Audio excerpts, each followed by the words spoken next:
রুহু কবজকারী ফেরেশতা হযরত আজরাইল আলাইহিস সালাম দেখতে কেমন হবেন? তার শরীরে কি সকল মানুষের সমান চোখ আছে? আসসালামু আলাইকুম ওয়া রাহমাতুল্লাহ। প্রিয় শেষ ঠিকানা ইউটিউব চ্যানেলের দর্শক মণ্ডলী, প্রাণী মাত্রই একদিন না একদিন মৃত্যুবরণ করতে হবে। কুল্লু নাফসিন যায়িকাতুল মাউত, সকল প্রাণীকেই একদিন মৃত্যুর স্বাদ গ্রহণ করতেই হবে। চিরকাল বেঁচে থাকার কোনো সুযোগ নেই, তবে আল্লাহ তাআলা এর জন্য একটি নির্দিষ্ট প্রক্রিয়া রেখেছেন, একজন নির্দিষ্ট ফেরেশতাকে দায়িত্ব দিয়েছেন। কারণ আল্লাহ তাআলা পৃথিবীকে নিয়মতান্ত্রিকভাবে সৃষ্টি করেছেন, অতএব মৃত্যুর জন্যও তিনি কিন্তু নির্দিষ্ট নিয়ম কারণ সৃষ্টি করেছেন। আর সেই নিয়ম মেনেই মানুষের রুহু কবজ করে মৃত্যুর ফেরেশতা মালাকুল মউত হযরত আজরাইল আলাইহিস সালাম। মৃত্যুর দ্রুত সম্পর্কে কিছু প্রশ্ন। কেমন সেই ফেরেশতা যিনি পৃথিবীর সকল মানুষের প্রাণ হরণের মতো সবচেয়ে নিষ্ঠুর কাজটি সম্পাদন করেন? তার আকার আকৃতি দেখতে কেমন হবে? সকল মানুষের সামনেই কি তিনি একই আকৃতিতে হাজির হন, নাকি ভিন্ন ভিন্ন রূপ নিয়ে তিনি চলে আসেন মানুষের রুহু কবজ করার জন্য? পৃথিবীর কেউ কি তাকে নিজ আকৃতিতে দেখেছেন? এসব নিয়ে আজ আমাদের বিশেষ আয়োজন, তাই সম্পূর্ণ ভিডিওটি দেখার জন্য আমাদের সাথেই থাকুন। রুহু কবজকারী ফেরেশতার পরিচয়। প্রিয় দর্শক, কোরআনে বলা হয়েছে প্রত্যেক আত্মাকে মৃত্যুর স্বাদ লাভ করতে হবে। মৃত্যু হলো পৃথিবীর জীবনকালের সমাপ্তি। প্রতিটি মানুষের মৃত্যুর স্থান, দিনক্ষণ সুনির্দিষ্ট। মৃত্যুর স্থান সূরা নিসা ৭৮ নম্বর আয়াত। তোমরা যেখানেই থাকো না কেন, মৃত্যু কিন্তু তোমাদেরকে পাকড়াও করবেই। যদিও তোমরা সুদৃঢ় দুর্গের ভিতরেও অবস্থান করো, তবুও মৃত্যু তোমাদেরকে পাকড়াও করবে। মৃত্যুর সময় সূরা আরাফ ৩৪ নম্বর আয়াতে আল্লাহ তাআলা বলেন, প্রত্যেক সম্প্রদায়ের একটি মৃত্যুর মেয়াদ রয়েছে। যখন তাদের মেয়াদ মৃত্যু এসে যাবে, তখন তারা না এক মুহূর্ত পিছিয়ে যেতে পারবে আর না এগিয়ে আসতে পারবে। মৃত্যু অনিবার্য। এই আয়াত দ্বারা সুস্পষ্টভাবে প্রমাণিত হয় মৃত্যু এক অমোঘ ও সুনির্দিষ্ট বিষয়। এটা এড়ানোর কোনো সুযোগ নেই। কোনো ব্যক্তি যতই ক্ষমতাশীল হোক না কেন বা দুর্বল হোক না কেন, কারো পক্ষেই মৃত্যুকে এড়িয়ে যাওয়া সম্ভব বিষয় নয়। মহান আল্লাহ তাআলা যেভাবে নিয়মতান্ত্রিকভাবে এই পৃথিবীকে সৃষ্টি করেছেন, যেভাবে সুশৃঙ্খলভাবে তা পরিচালনা করেন, তেমনি মৃত্যুকেও তিনি সুশৃঙ্খলভাবে পরিচালনা করেন। এজন্য নির্দিষ্ট এক ফেরেশতাকে দায়িত্ব প্রদান করেছেন। ইসলামী বিশ্বাস অনুসারে মৃত্যুর দায়িত্ব প্রাপ্ত সেই ফেরেশতার নাম হলো হযরত আজরাইল আলাইহিস সালাম। তিনি একজন দেবদূত বা ফেরেশতা, যার কাজ হচ্ছে আল্লাহর নির্দেশনা অনুযায়ী প্রাণীর প্রাণ হরণ করা। আজরাইল আলাইহিস সালামের রূপান্তর, আমল অনুযায়ী আকৃতি। কুরআন সুন্নাহর বর্ণনা অনুসারে মৃত্যুকালীন আজরাইল আলাইহিস সালাম ব্যক্তির আমল বা কৃতকর্ম অনুযায়ী ভালো মানুষের কাছে পবিত্র রূপে আর পাপীদের কাছে ভয়ঙ্কর রূপে আবির্ভূত হন এবং মানুষের রুহু কবজ করেন। মালাকুল মউত আজরাইল আলাইহিস সালামের নামকরণ কিভাবে করা হয়েছিল? ইসরায়েলি জাত। আজরাইল শব্দটি অর্থ হলো সৃষ্টিকর্তাকে সাহায্য করা, যা আরবি থেকে আবির্ভূত হয়েছে। ইসলাম, শিখ ও হিব্রুদের ধর্মে এর উপস্থিতি আছে। আল কোরআনে আজরাইল নামের কোনো অস্তিত্ব নাই, তবে পবিত্র কোরআনে মালাকুল মউত শব্দটি ব্যবহার করা হয়েছে। দুটি শব্দই মৃত্যুর দূত বা ফেরেশতা অর্থ প্রকাশ করে। রুহু কবজের দায়িত্ব। সূরা সাজদা 11 নম্বর আয়াত।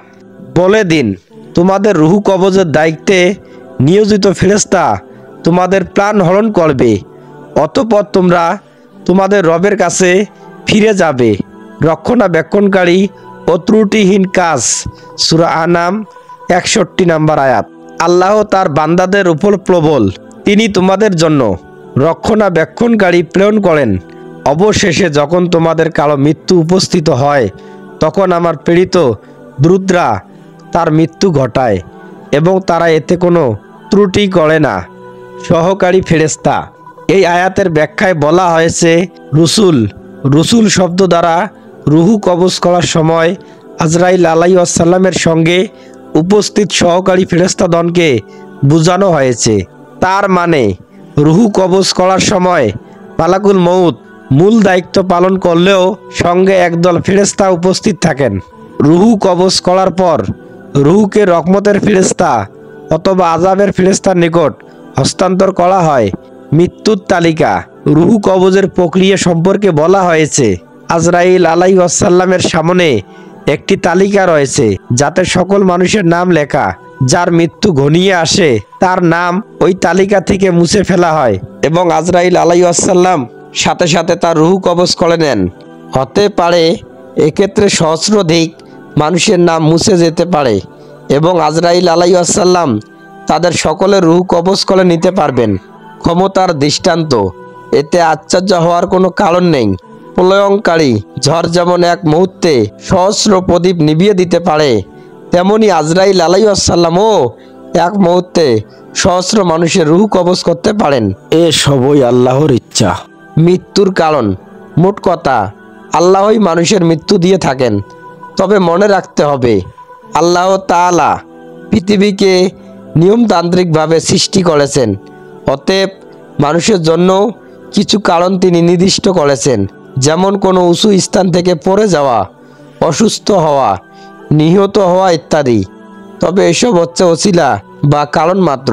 কেননা এমনও দেখা যায় অতি মুমূর্ষ রোগীও অনেক সময় বেঁচে ওঠে, আবার অতি সামান্য অসুখে অনেক মানুষ মারাও যায়। সুতরাং অসুস্থতা, নিহত হওয়া, উঁচু স্থান থেকে পড়ে যাওয়া ইত্যাদি মৃত্যুর অনিবার্য কারণ নয়। আয়ু শেষ হয়ে গেলে মহান আল্লাহ তার রুহু কবজ করে নেন। এমনও মৃত্যু দেখা যায় সমাজে, অনেক ব্যক্তি কোনো ধরনের অসুস্থতা ছাড়াই মারা যায়। হজরত ইব্রাহিম আলাইহিস সালামের ঘটনা। হজরত ইব্রাহিম আলাইহিস সালামের অনুরোধ।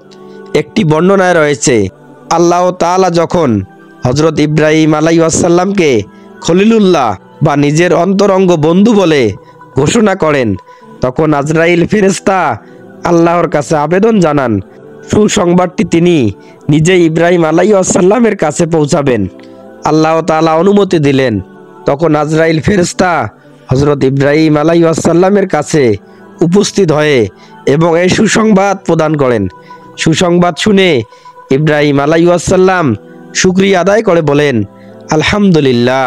এ সময় ইব্রাহিম আলাইহিস সালাম ফেরেশতাকে বললেন, আমাকে দেখাও কিভাবে তুমি কাফেরদের রুহু কেড়ে নাও। আজরাইল ফেরেশতা বললেন, হে আল্লাহর বন্ধু, আপনার পক্ষে সে ভয়ঙ্কর আকৃতি দেখা কোনোভাবেই সম্ভব নয়। কিন্তু ইব্রাহিম আলাইহিস সালাম তারপরও নাসর বান্দা হজরত আজরাইল আলাইহিস সালামকে অনুরোধ করলেন। অনুরোধ দেখে উপায় না পেয়ে মাউতের ফেরেশতা কৃষ্ণবর্ণ মুখ ধারণ করলেন। আসমানের সঙ্গে তার মাথা লাগায়া মুখ থেকে বের হচ্ছিল আগুনের স্ফুলিঙ্গ। শরীরের কোনো পশম নেই। সে কি এক ভয়ঙ্কর আকৃতি। হজরত ইব্রাহিম আলাইহিস সালাম দেখে বেহুশ হয়ে পড়ে যান। অনেকক্ষণ পর তার জ্ঞান ফিরে আসে। ততক্ষণে ফেরেশতাও স্বাভাবিক রূপে ফিরে আসে। হজরত ইব্রাহিম আলাইহিস সালাম বলেন, তোমার এই ভয়ঙ্কর আকৃতি তো কাফেরদের কঠিন বিপদের জন্যই যথেষ্ট। আমাকে এবার দেখাও কিভাবে মুমিন ব্যক্তির রূহ তুলে নাও। এবার আজরাইল আলাইহিস সালাম একজন সুদর্শন যুবকের আকৃতি ধারণ করলেন। শ্বেত শুভ্র পোশাক পরিহিত, শরীর থেকে বের হচ্ছিল অপূর্ব সুগন্ধি।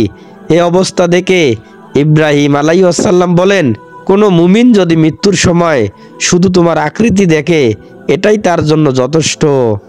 শয়তানের প্রচারণা। তবে মুমিনদের ক্ষেত্রে এর বিপরীত। শয়তান বাম দিক থেকে মুমূর্ষু মৃত্যু পথযাত্রী ব্যক্তির কাছে আসে, আর ফেরেশতাগণ ডান দিক থেকে আসেন। শয়তানদের কাজ হলো প্রতারণা করা, বিশেষ করে মৃত্যুর সময়। কেননা শেষ পরিণতি মানুষের সৌভাগ্য ও দুর্ভাগ্য নির্ণয় করে। যেমন জীবন তেমন মৃত্যু। যে যেমনভাবে জীবনযাপন করেছে তেমনইভাবেই মৃত্যুবরণ করবে। যেমনভাবে মৃত্যুবরণ করবে তেমনইভাবে পুনরুত্থিত হবে।